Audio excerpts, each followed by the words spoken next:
Hello and welcome to Conversations with the Voice of Reason. I'm your host, Benjamin Boyce, and today's conversant is Lindsay Shepherd, who is a free speech advocate and an author and a graduate of universities. In 2017, she was embroiled in a hullabaloo at Laurier University where she played a 2-minute clip from Canadian public television, which featured Jordan Peterson and another individual arguing, or at least having a discussion, about pronouns and what you do with them. And she was teaching communications as a teaching assistant and thought that pronouns is a language or communication issue. She was pulled aside for that and grilled for upward 40 minutes by higher-ups in the Laurier University. I have a series on this debacle titled Exposé Laurier. It was the first story that I went into after my initial Evergreen reportage. So you can find that playlist down in the description if you are interested or need to bone up on the details of this case. But we do get into this case. Lindsay and I do. We also talk about her life then and now and the changes that she's undergone and her philosophy of life, so on, so forth, and her recently released book, Diversity and Exclusion, which is a further exploration of the incidents that made her what she is today. So without further ado, here is Lindsay Shepherd. How many lawsuits can we not talk about that you're embroiled in? It's still the same lawsuit, and it's probably the same progress since we last talked. Just nothing. Okay. Yeah. And this is with two individuals from your previous university? Or is it with the university itself? So the lawsuit is against all of them. So the university and Adria Joel, if you remember their names. And then Rambukkana and Pimlott. Yeah. Yeah. Yeah, I think it actually might be on my end, the holdup on the lawsuits, like my lawyer. Because they're waiting for you to get a driver's license. No, I think they're waiting for Jordan Peterson to get better because he has that kind of conjunction lawsuit. Okay. And then, like the university also has the third-party claim against me. So they're saying if Jordan Peterson was indeed defamed in the audio tape by Rambukkana and Pimlott, then I kind of defamed him because I publicized the tape. So that's what they're trying to say. So because there's kind of all of the lawsuits are interconnected, I think my lawyer is waiting for Jordan Peterson to get better. Okay. Yeah. That's fair. Yeah. That's fun. But you wrote a book. Yeah. How difficult was that to do? Writing a book was really hard. And so when I started writing it, I was like a stay-at-home mom, and I was watching my son in the day, like typical 9 to 5 hours. And then I would write it at night. And then also with True North, I was writing a column and doing a video every week. So like Saturday, I would do the video. Sunday, I would do the column. Monday to Friday, watch my son, and at night, write the book. And then I was like, I told my boss I'd have the book draft in by June 2020. And it was May 2020. And I was like, this is not happening. No. Like, I just felt like all my mental energy was being used during the day. And by the time I was writing at night, I was exhausted. And so I had to put my son in daycare, which was... I put him in 3-day-a-week daycare because I just thought there was just this one day where I was like, there's no way this book is going to get done by June. It's just not going to happen. And I think a lot of parents had left their daycare spots because of COVID and they weren't putting their kid in daycare. So I just like snapped up a spot really quickly, which I think is rare because wait lists are known to be long. Mm-hmm. And so I just got him in right away, finished up the book, I think a month late in July. And nice. A couple months later, here we are. March 2021, it's being released. March 2021. So, which is over. So it got released. It's released. So it's on the shelves and in the Amazon. Amazon, yeah. Yeah. Is it banned yet? It's not banned.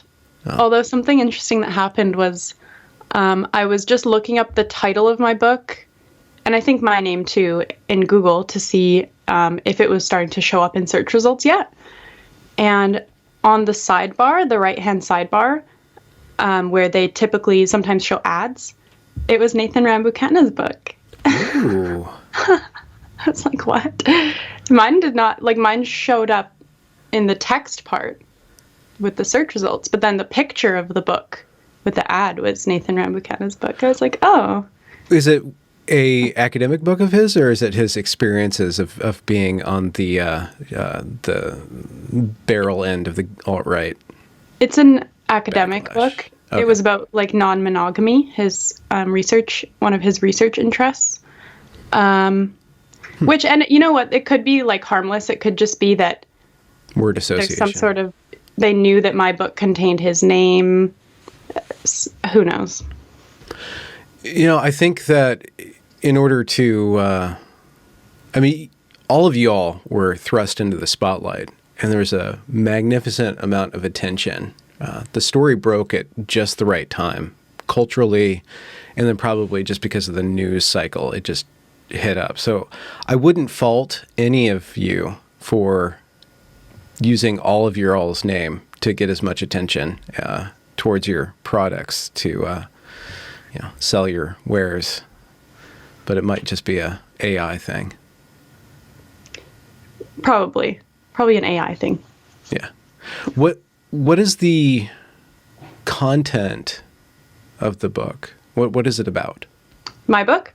Yeah. Non-monogamy? So or no, about monogamy. You're the anti-Rambukkana, aren't you?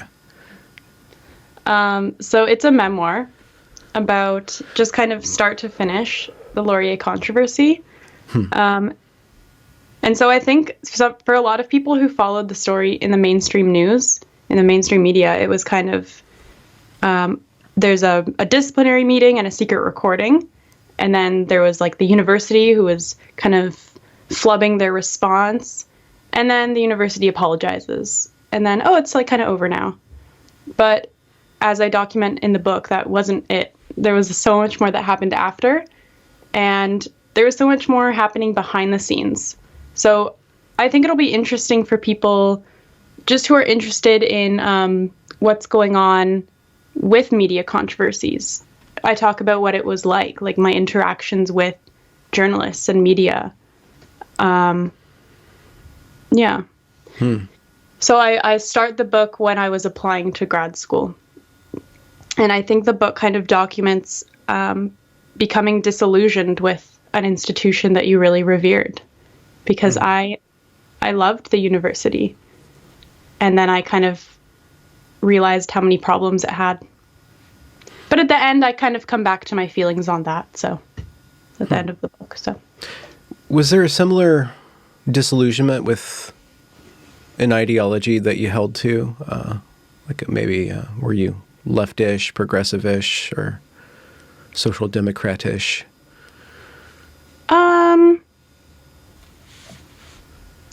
I don't know if I became disillusioned with that. As I describe in the book, I considered myself like a default leftist. Just kind of, that's the default for someone my age, I guess. And I think the conclusion on that front is that I don't really apply a political label at all to myself. Yeah. And I think that probably fits for a lot of people too. Yeah. Mm-hmm. What about your relationship with, I guess, politics or politic culture, social media culture? Because you had a number of attributes that allowed you to capture and maintain attention. You became the focus. And I think you managed that phenomenally well. But what did that teach you about kind of being thrust into the spotlight in that way, and the way that Twitter works and social media works and that whole discourse works? I talk about my relationship with Twitter in the book too, and how it was very useful. to me. I was someone who, prior to the Laurier controversy, I had no social media. I had no public presence. I had deleted my Facebook account many years prior to that. I just didn't like social media. But then I figured at some point, I need a way to respond to media articles. I need a way to get my voice out without waiting for newspapers to call me. And so, yeah, I think Twitter was really useful for that purpose, for that year or so. Mm-hmm. Now I think I've reverted back to my original position, which is a dislike for social media and kind of being avoidant of it. I've thought about deleting my Twitter account many times. I've come very close. Why do you not like it? Is it something that it does to you, or is it something that it exposes you to, or? I guess it's just something about all of these. It's just like a clamor of voices trying to be heard, and a lot of the time I see it as just kind of a tool of like self-advancement, and I don't know what else you're advancing besides like trying to advance your own profile sometimes. I think there are a lot of honest people on Twitter who are just trying to bring attention to issues, but then sometimes I just become a little disillusioned. I'm like, all of these people just trying to build their name, build their brand, because I hate that kind of stuff, like building your brand. And, yeah. And it's just, sometimes it just feels kind of gross. Yeah. And so I just kind of need to get away. Yeah. Some really low resolution criticism of you is that you're advancing yourself through the whole thing, that this was an opportunity to, be the cause célèbre. And while that's kind of vacuous criticism, what made you consider, or what was the calculus of kind of being the story as opposed to shedding light on a problem? Did you have to like watch yourself deal with that? But could I really be separated from the problem? Because I was in the middle of it, And I... Are you saying that you were the problem? Yeah, so I don't know. I've heard that I'm just trying to get attention and all that. And people are always going to say that. So whatever. Yeah.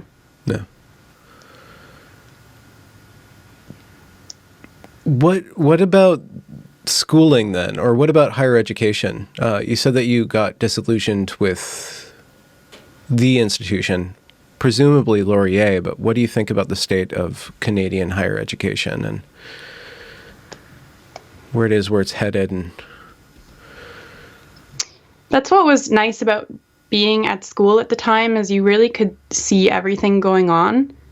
Now that I've graduated, I graduated in 2018, it's so hard to know what's going on. You need people who are there exposing what's going on. Yeah, like leaked emails are good and stuff, but you need people who are really there and willing to expose.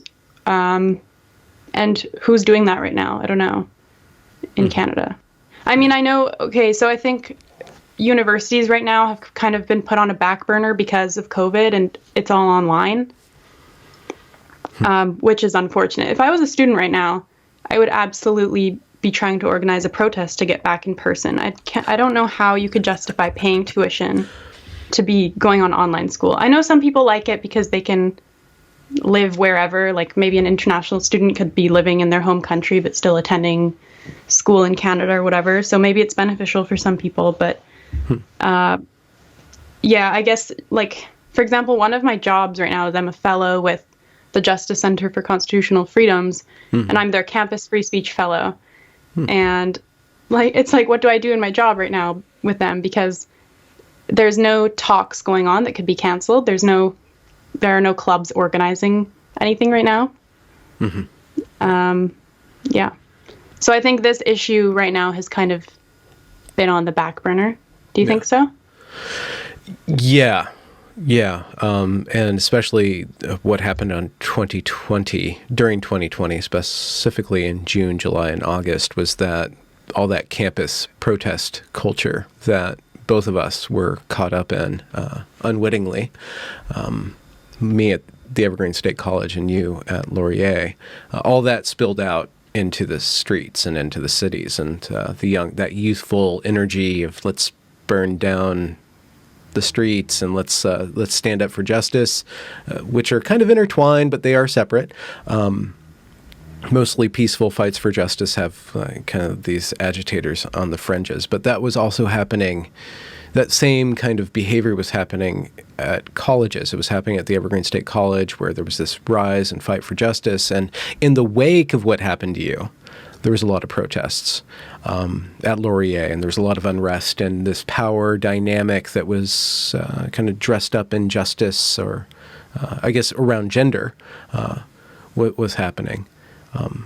And I think that both of us were involved in kind of a historical kind of moment in a way that when people look back and are charting kind of the arc of things, I think Evergreen was a particular display of a particular moment in time, and Laurier was as well. So what do you think, like speaking to history right now, like what was going on in higher ed in 2017? What did you see and what did you expose?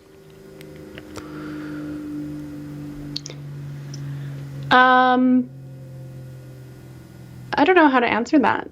I mean, since I was in university, I don't think I experienced anything else.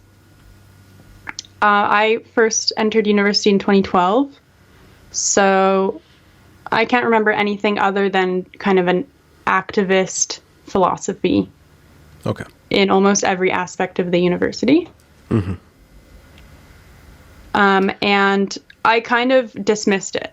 I was probably one of those people who was, I would see posters talking about fat phobia and land acknowledgements, like living on unceded territory, that kind of stuff. And I would just be like, whatever. And then I would move on. So it's not like I really got invested in these things. I was not invested in the culture wars or anything.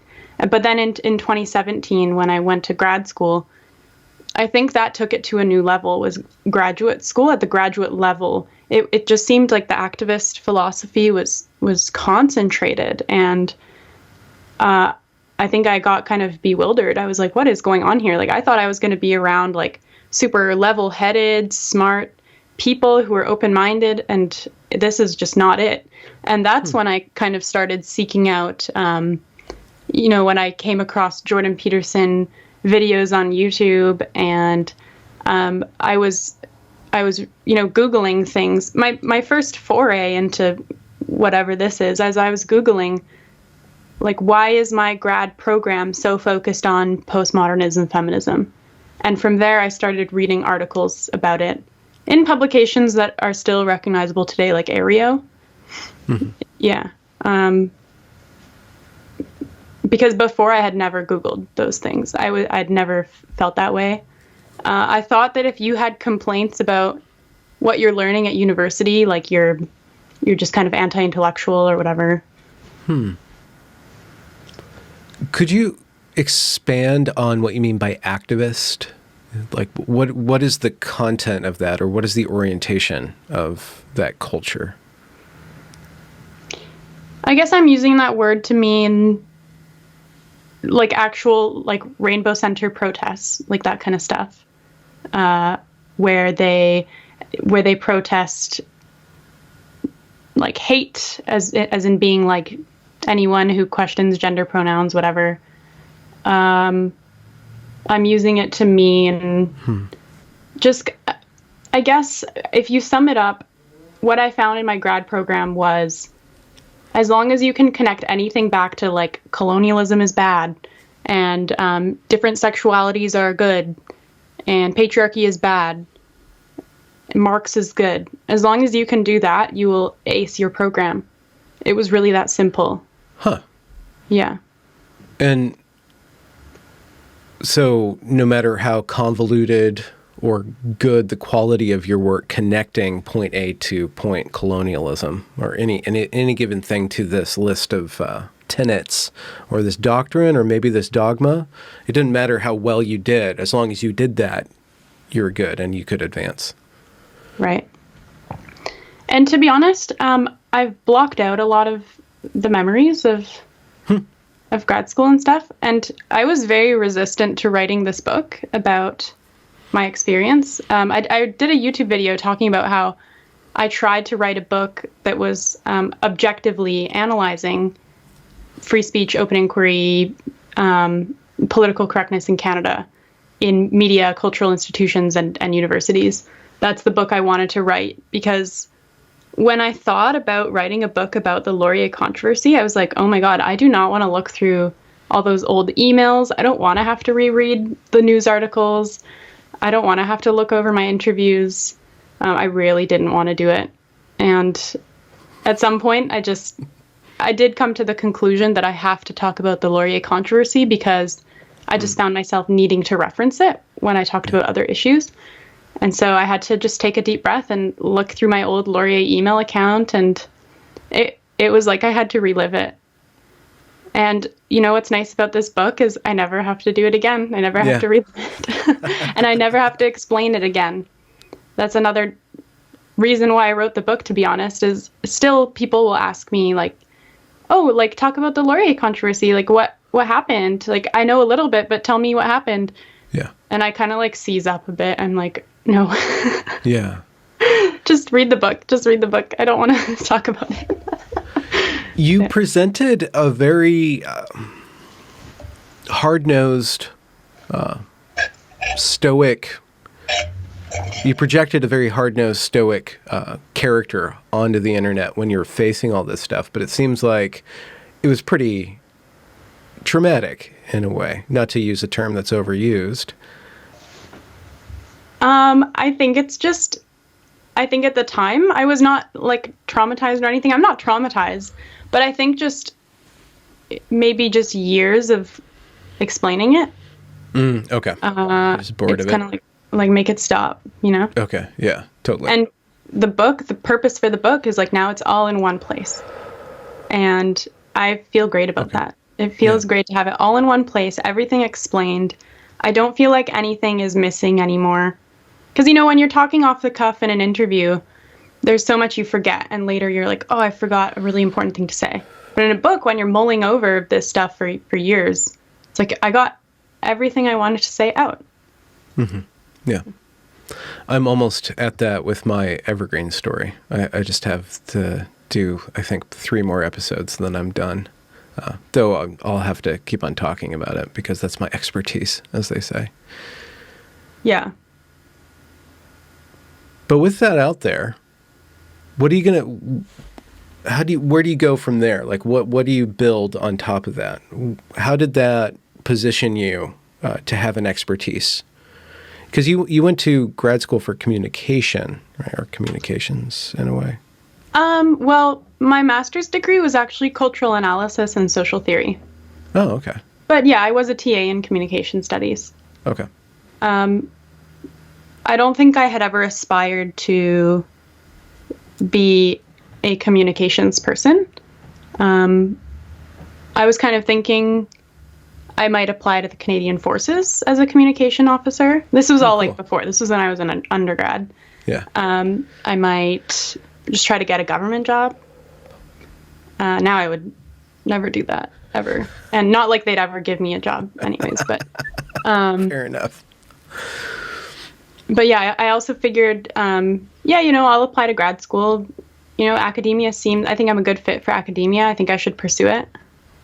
But now if I want to do, I kind of still want to do a PhD, like in the future, like maybe in 15 years or something, but, or 10 years.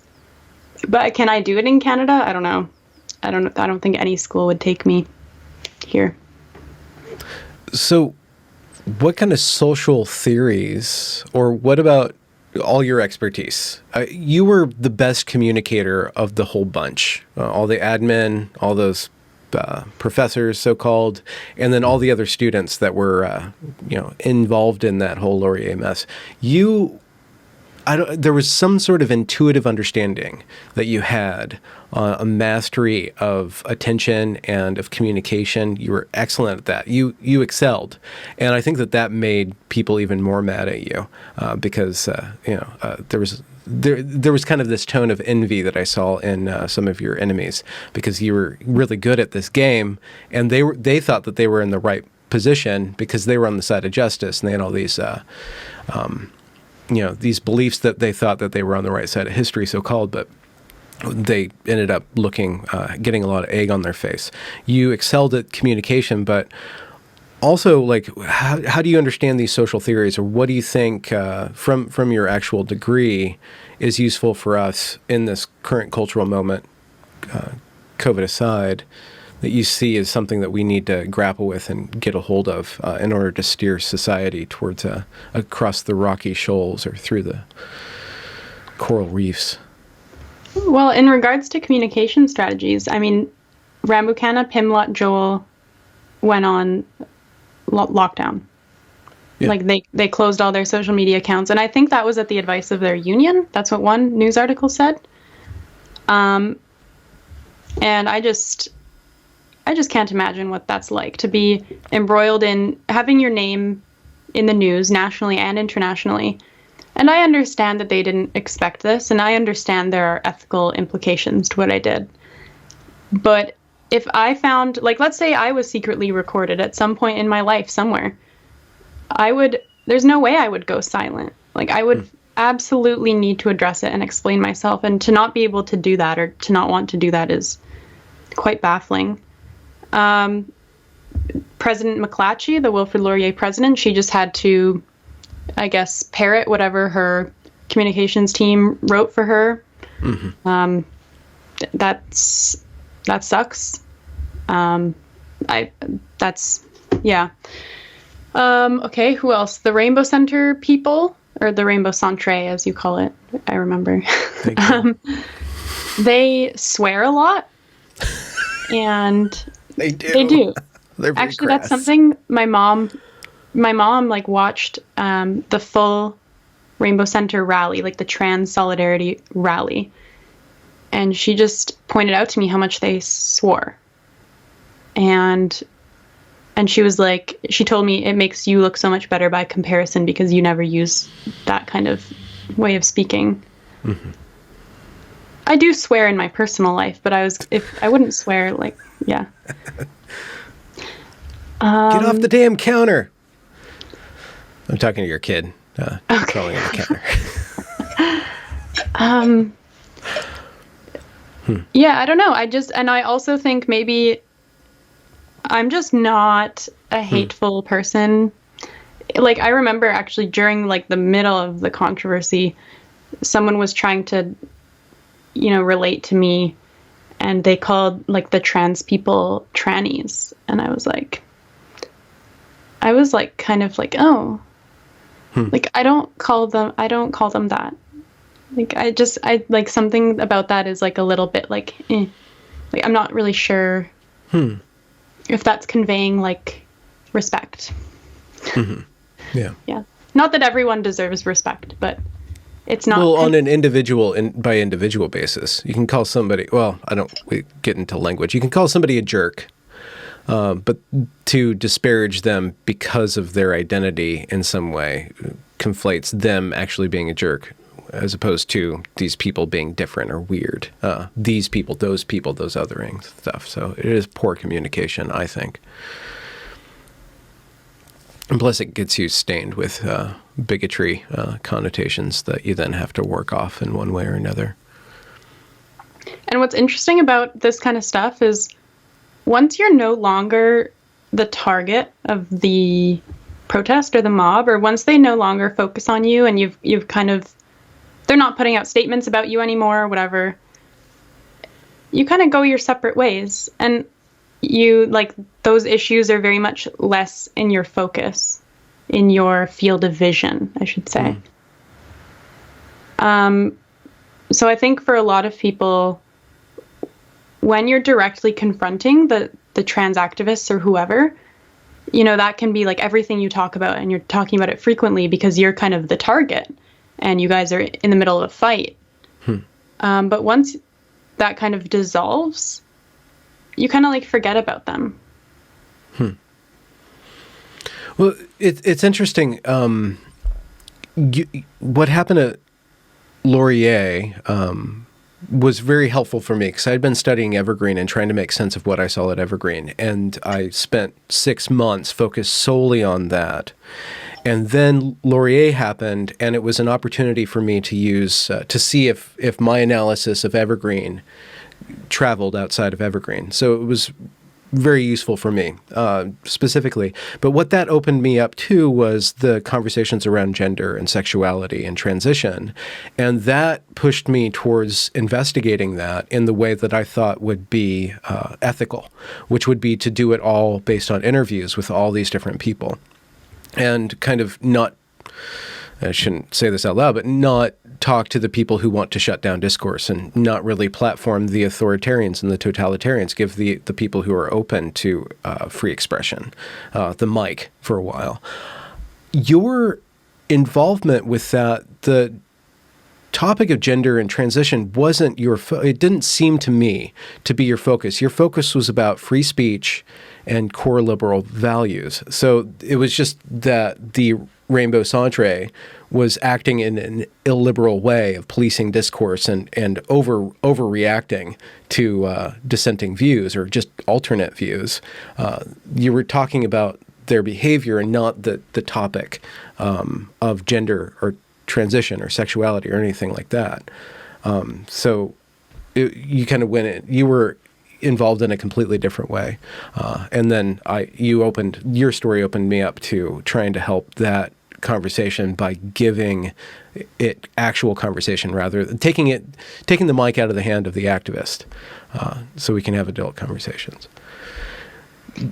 That was one of the reasons I played the TVO clip of, Dr. Jordan Peterson on that panel with, Dr. Nicholas Matt, who's a transgender studies scholar, on public television, having that panel, is because I thought, I wonder what my students will think about this, because I don't really have any strong feelings. And I didn't. I just was kind of like, let's hear what other people have to say. I would say I learned a lot more about transgenderism over those years.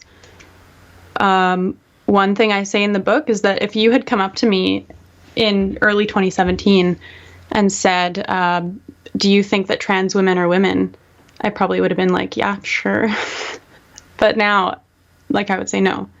And I'm grateful to have been exposed in a different way, by people like gender critical feminists and like detransitioners who are talking about that stuff. Although there was one moment that kind of, thinking back, kind of woke me up. So do you ever watch the show Survivor? Is that the one with the island and the people with the torn clothes on it? Yeah. Yeah. Torn clothes. Yeah. Yeah. Well, they're falling apart. Yeah. Yeah. Well, I loved Survivor. It was my favorite show. And in I think it was May 2017, they had an episode where one of the gay contestants outed one of the trans contestants during a tribal council where you talk about it before you vote people out. And I remember thinking, and it was this big outrage. The gay contestant, he lost his job in real life for outing the trans contestant on TV. All he said was he did suggest that the trans person was whose name's Zeke. I think it was Jeff and Zeke. Zeke was the trans person. He suggested that Zeke was deceiving people by not being honest about it, which maybe wasn't the right way to say that, but I mean, do you deserve to lose your job? No. I think he was also very apologetic. I think I remember that he might have cried.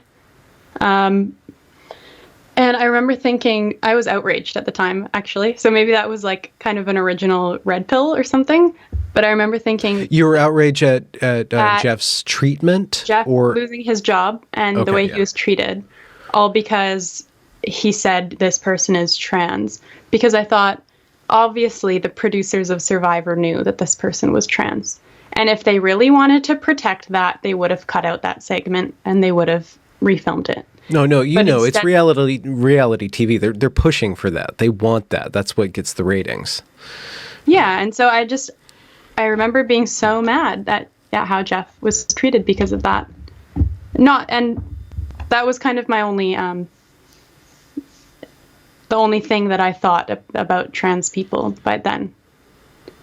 Or like my only encounter with maybe like shutting down people who, I don't know, you know? Yeah. Yeah. Cancel culture in its infancy. Yeah.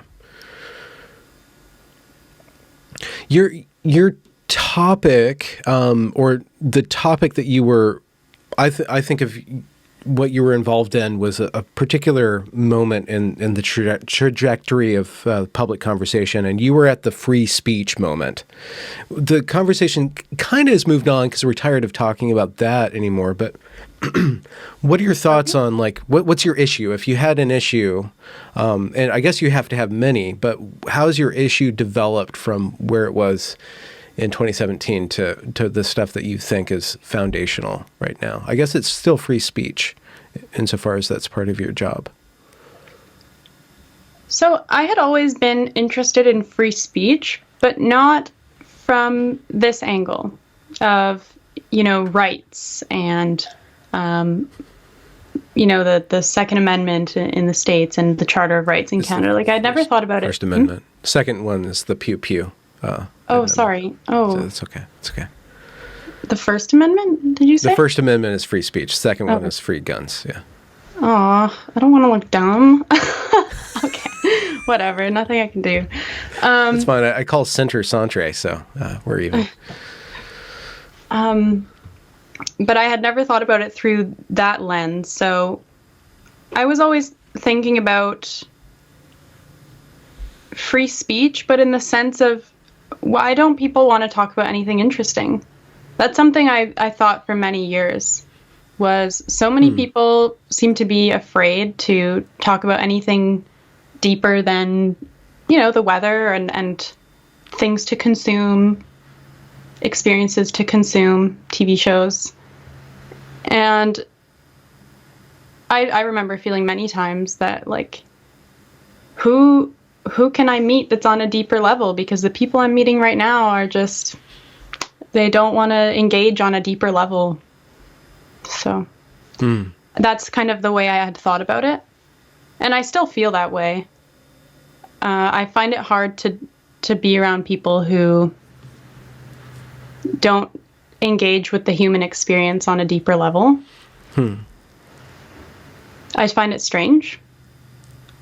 And I wonder what's going on in their head.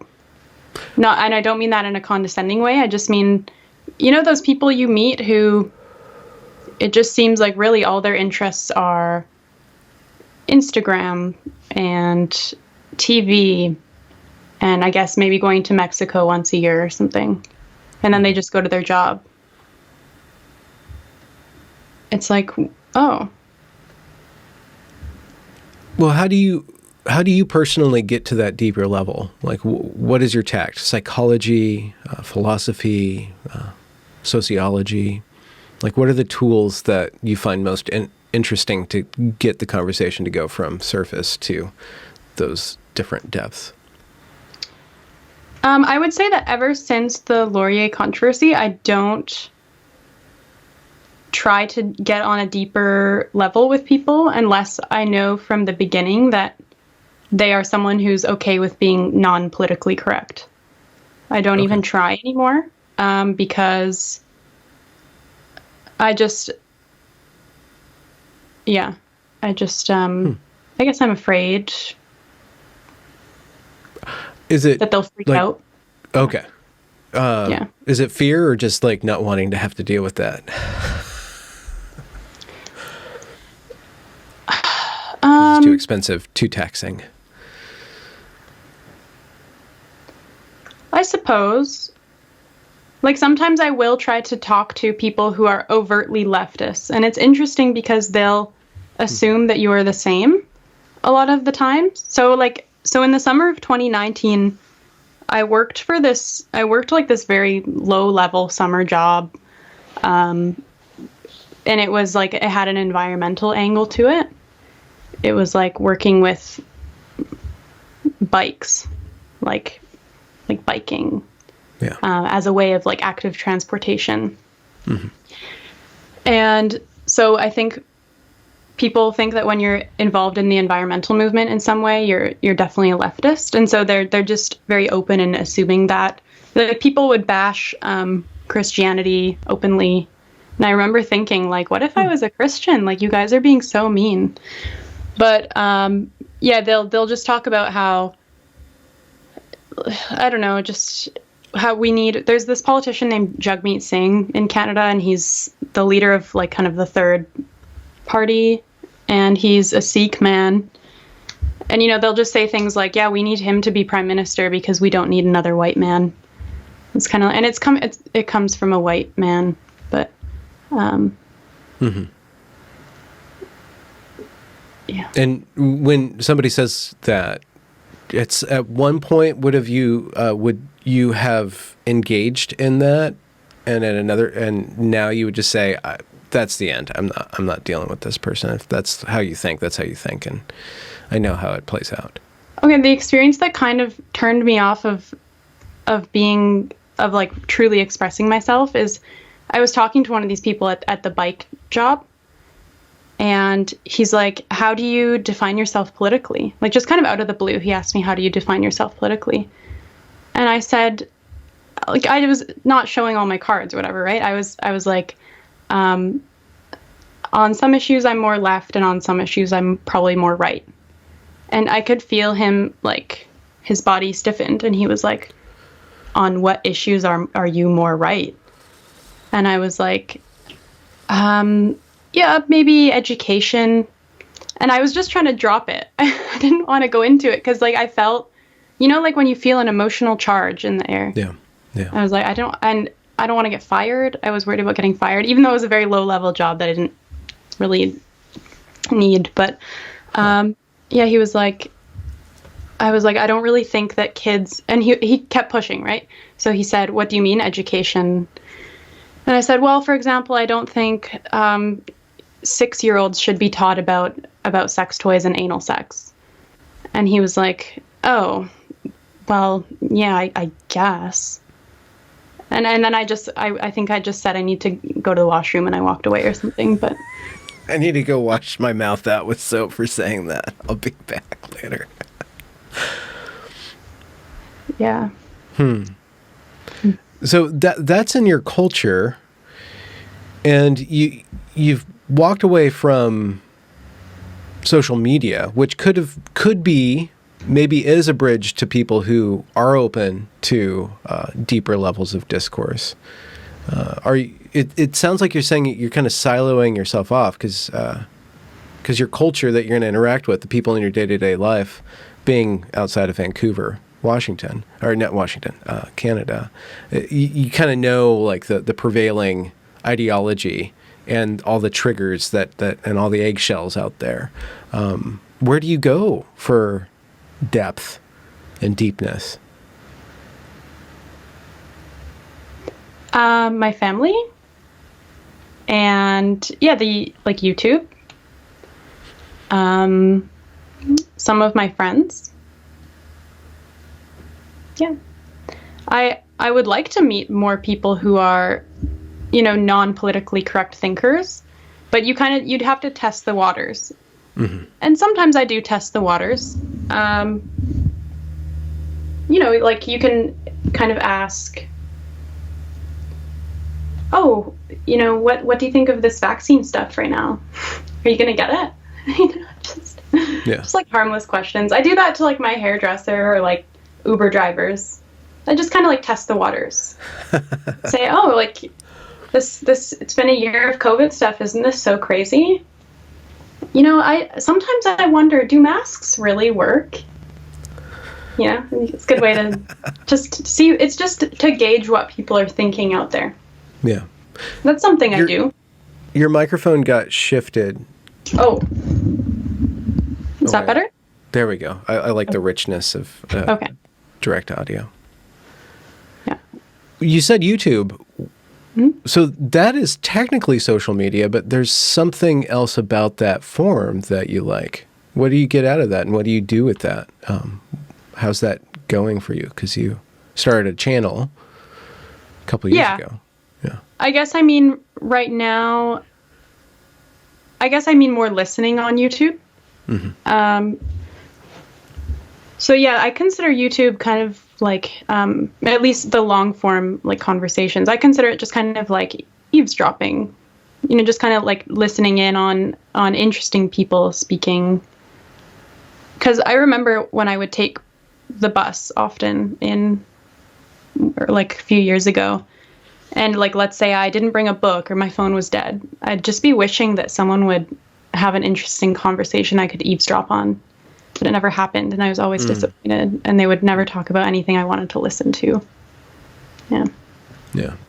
Yeah, I feel kind of spoiled by, I guess, this job that I do right now and other social media, because I get to assemble and connect with very smart people that, may or may not exist around me, because you have to kind of check out the waters. And cafe culture and bar culture, well, bars are too loud for the kind of conversations I like, and the cafes are, they don't have that rich intellectual thing going on. And I just feel so lucky that I get to do this and that this stuff is out there, because I can be a part of a cool kids club or a deep thought club in a way.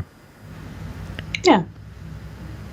Who are your intellectual crushes? And we can take out the romantic connotation of that. But who's your faves in the taco sphere? Why is it taco sphere? Okay, yeah. The Chatterverse? Yeah. Okay. So.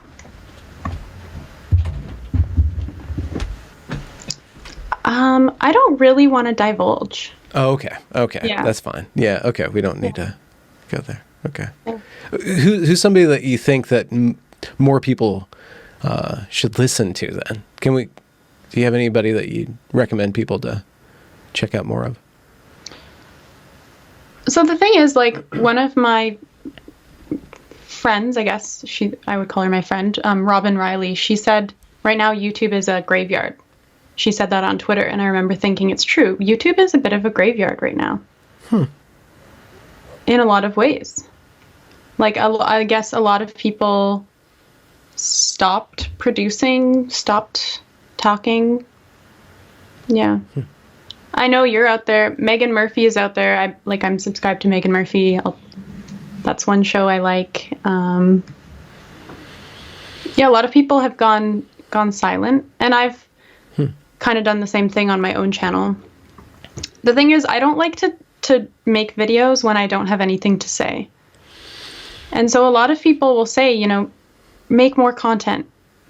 It's like, but I don't have anything to say right now that I'd be willing to say publicly.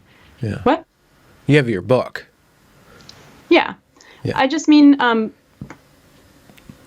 go back to what we were saying earlier, I really like to have private conversations. It's having a public conversation is really different than having a private conversation. And so when you need to have podcasts are great, and some people are really open on them, but I'm someone who's more open in private. I can kind of tell. Really? Yeah. That's something that I admire about you, that you became incredibly public for about 16 months, 6 months really strongly, but probably about a year and a half. I don't know how long you probably know the time scale better than I do, having lived through it, and making the decision to say, okay, I'm done here. Kind of like you're like the police, like Sting.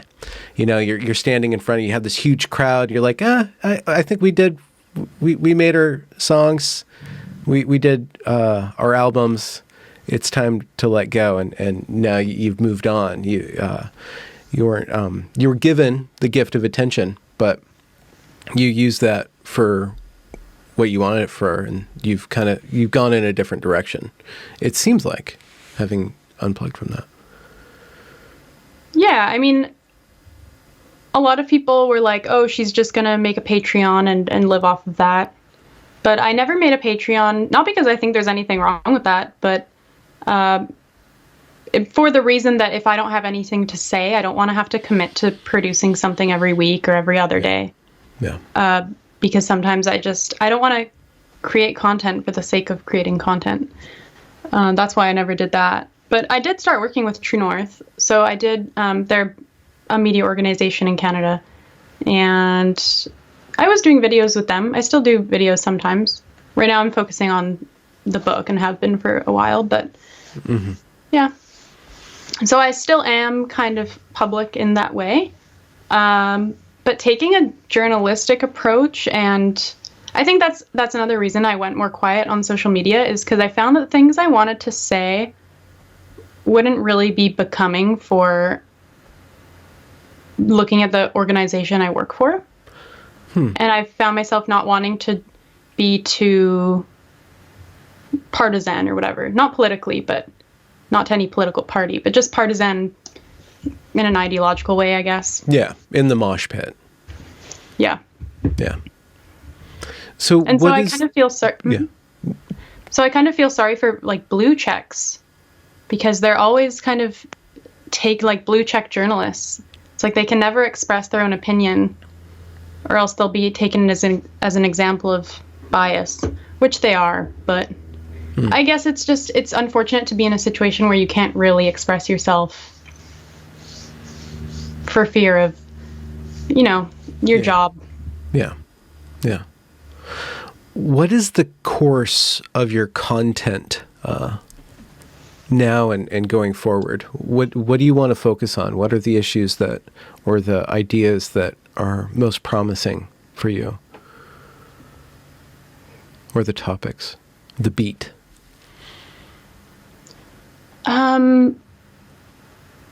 So the issues that I think about are public transportation and housing and generational divides and wealth inequality, that kind of stuff. Immigration in Canada, too, because that's connected to the housing crisis. But still free speech. It's just that I think on those issues, again, like I could have a lively private conversation about what I feel about those things. But when it comes to the public sphere, I'd need to come probably with more sources to cite. Yeah. Okay. Yeah. So you are taking a more studious approach to issues, which causes you to need to disengage from the battle zone in order to establish kind of a case, maybe, about like, here's some problems with housing, here's some solutions, here's the data, and then the big questions. Here's like painting a bigger picture kind of thing. Right. And the pandemic, too, I would say, which I call a scamdemic. Oh, it's a scamdemic, not a plandemic. Yeah. I don't necessarily think it's a plandemic. I'm not going to close myself off to that completely, because you never know. But it's definitely a scamdemic. There's a lot of fishiness, and the way that they have effectively shaped the conversation. It's like there's the acceptable realm of discourse, and then there's a whole lot of conspiracy theory. And like over here on the right, maybe-ish, the right-ish, or the liberal in the sense of liberty, the more liberty-leaning people, they're kind of like grouped up into kind of conspiracy associations. Yeah, so I mean, that's honestly, I don't know if other people feel this way. It's hard for me to tell, but I almost feel like there's a void in a lot of issues right now. And I don't know how to define it, but it's almost like in terms of the public sphere, the discourse of the public sphere, we're in a valley right now. Not a peak, but a valley. And there's like not much going on. I guess you don't feel that way because you talk to people on the daily on your YouTube channel, or not on the daily, but often. Almost daily. But it seems like not a lot of issues are being brought to the forefront right now. I mean, yeah, there's the dad who misgendered his daughter and he went to jail. Yeah. But it just seems like a lot is related to COVID right now. And yeah. There's always a lot. Too much. So it's easy to miss the substance for the froth of issues and stuff. I mean, right now we're watching the trial of the police officer who presided over the death of George Floyd. And I'm meaning everything, all due respect to everything in that situation. That's potentially a powder keg. And the story is mostly how people are gunning for the death of civil liberty in order to exact vengeance, which is what I see a lot of. And watching due process, hopefully the trial in and of itself goes along the lines of justice, but the response is civil to the trial. And that there's kind of a gun aimed at our country right now with regards to violence if they don't get exactly what they want out of it. So there's a lot of things in tension in the United States because that's how we like to be, all tense, ready to duke it out. Can I ask you one more question, one personal question? You can totally sweat it out. Why are you so peaceful? What is the source of your peace? Yeah. You seem very calm. What is the source of that? Actually, that's another reason that I don't think I'm destined for success on Twitter, is because I'm not a very outraged person. My reaction is often to just laugh. But my peace, maybe self-assurance. I don't know. I don't know how to answer that. Okay. Sorry. There's no recipe. I think with a lot of things, it's about the way that you're born. Yeah. So you're just chill. I'm pretty chill. Yeah. So you got your book, your infrequent YouTube channel, your articles, or your column maybe for True North. Anything else on the horizon? I guess because of the demic of whatever pun you want to put in front of that, kind of your free speech activism is stalled out. I knew you were either doing things with Megan Murphy or you were about to. That got hitched. There was a talk in 2019. Okay, that was. I was the moderator. She was the speaker. That happened. Not at the original venue because Simon Fraser University canceled, but it did happen at a private venue. Okay.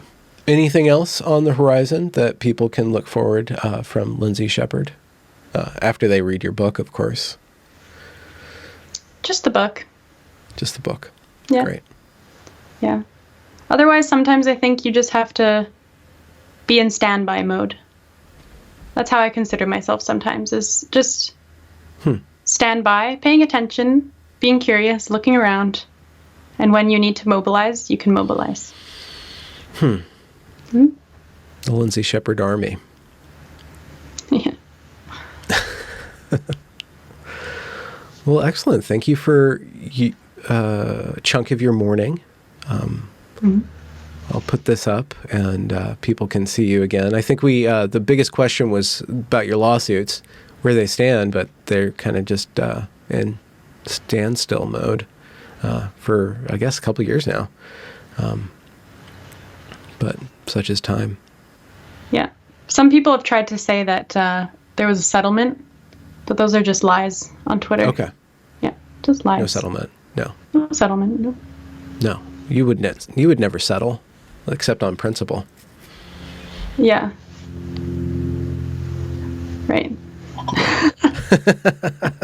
Congratulations for reaching the end of the discussion. If you enjoyed it, do be sure to leave a review or a comment or a thumbs up or whatever you need to do to show that glorious algorithm that this is some good stuff. And do be sure to go and check that back catalog, as it is brimming full of fantastic conversations. Links to provide monetary support are down there in the description as well. Have a good night.